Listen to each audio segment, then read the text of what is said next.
हार्दिक अभिनंदन है हमारे इस YouTube चैनल पर। और आज हम लोग वेस्ट बंगाल बोर्ड के अंतर्गत ये क्लास 10 का ज्योग्राफी का फर्स्ट समेटिव एवोल्यूशन का ये पेपर है, जो आप सभी के समक्ष इस वीडियो में हम कवर करने वाले हैं। तो चलिए उन महत्वपूर्ण प्रश्नों को देखा जाए जो कि आपके लिए आने वाला जो फर्स्ट समेटिव एग्ज़ाम है उसके लिए ये प्रश्न पत्र ज्योग्राफी के लिए बहुत ही खास होगा। इसमें बहुत सारे ऐसे प्रश्न हैं जो आपको आपके उस एग्ज़ाम में देखने को भी मिल सकते हैं।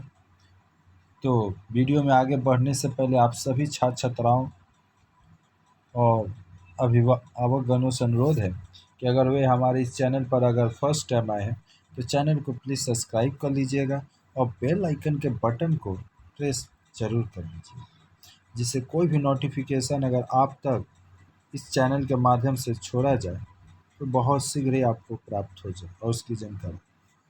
तो चलिए वीडियो में आगे बढ़ते हैं। तो आप देख सकते हैं पहला जो है, निम्न वाक्यों में सही को सही और गलत को गलत लिखना है और कोई 3 ही करना है, ठीक। और ये आपका जो फर्स्ट सेमेस्टर एग्ज़ाम होता है वो 40 मार्क्स का होगा, यानी 40 नंबर का। और यहाँ पे देखिएगा पहला है, नदी की वृद्धावस्था में डेल्टा का निर्माण होता है। जी, नदी अपनी वृद्धावस्था में ही तो डेल्टा का निर्माण करती है। गंगोत्री हिमनद एक महाद्वीपीय हिमनद है। भारत का सबसे बड़ा मरुस्थल सहारा का मरुस्थल है। फिर विश्व का सबसे बड़ा डेल्टा कावेरी नदी का डेल्टा है, गलत। भारत में अप्रैल और मई महीने में चलने वाली गर्म हवाओं को लू कहते हैं, बिल्कुल सही। जिन प्रश्नों का उत्तर नहीं लगा है रेड पेन से, आप चाहें तो उन प्रश्नों का उत्तर अगर आपको पता हो तो एक तरह से कमेंट बॉक्स में कमेंट कर सकते हैं, आपका बहुत बहुत उपकार होगा। चलिए आगे, ख, सही उत्तर को चुनकर उसे गोल घेर दो, ये आपको करना है। और यहाँ पर आपको बता रहा है कि हिमोड निक्षेपित किए जाते हैं कहाँ पर, तो नदी, हिमनद नदी द्वारा। मरुस्थलों का फैलना रोकने का सबसे अच्छा उपाय क्या है, तो वृक्षारोपण। जितना वृक्ष लगाइएगा उतना मरुस्थल का रुकाव होते चला जाएगा। भारत का नवीनतम राज्य है वो है तेलंगाना।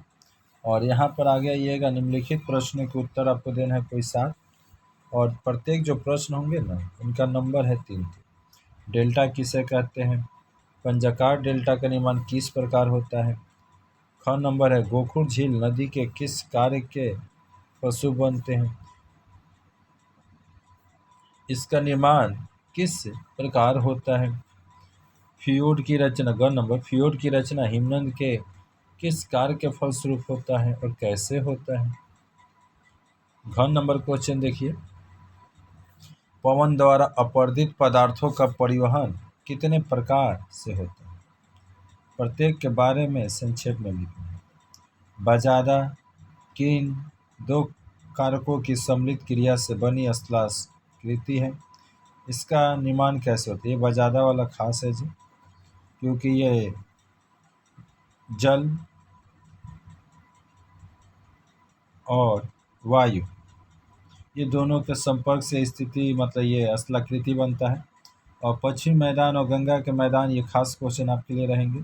भारत में किस प्रांतों में तालाब से सिंचाई सबसे अधिक होती है और तालाब से सिंचाई से होने से लाभ और हानि क्या है।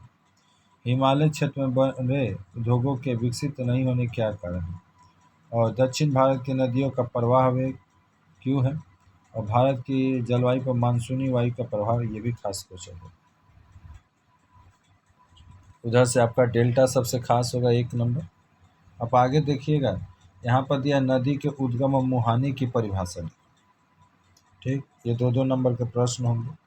और नदी के बहाव कार्य के बारे में संक्षेप में आपको लिखना है। केनियल की रचना के बारे में आपको संक्षेप में लिखना है। नदी किन्हीं 2 प्रकार के हिमोड, ये खास क्वेश्चन है जी। हिमोड किसे कहते हैं, हिमोड कितने प्रकार के होते हैं। यरडांग किसे कहते हैं, यरडांग हो गया, जीवगन हो गया। ये क्वेश्चन आप देख सकते हैं, बहुत महत्वपूर्ण प्रश्न होते हैं। नदी हिमनद के बारे में आप लिखो। और प्राकृतिक तटबांध का निर्माण किस प्रकार होता है? भारत की प्राकृतिक सीमा। प्राकृतिक वनस्पति किसे कहते हैं? तो वे वनस्पतियाँ या वे पेड़ पौधे जो स्वतः उगते हैं उन्हें प्राकृतिक वनस्पति कहते हैं। भारत के डेल्टाई वनों का वर्णन करना है आपको।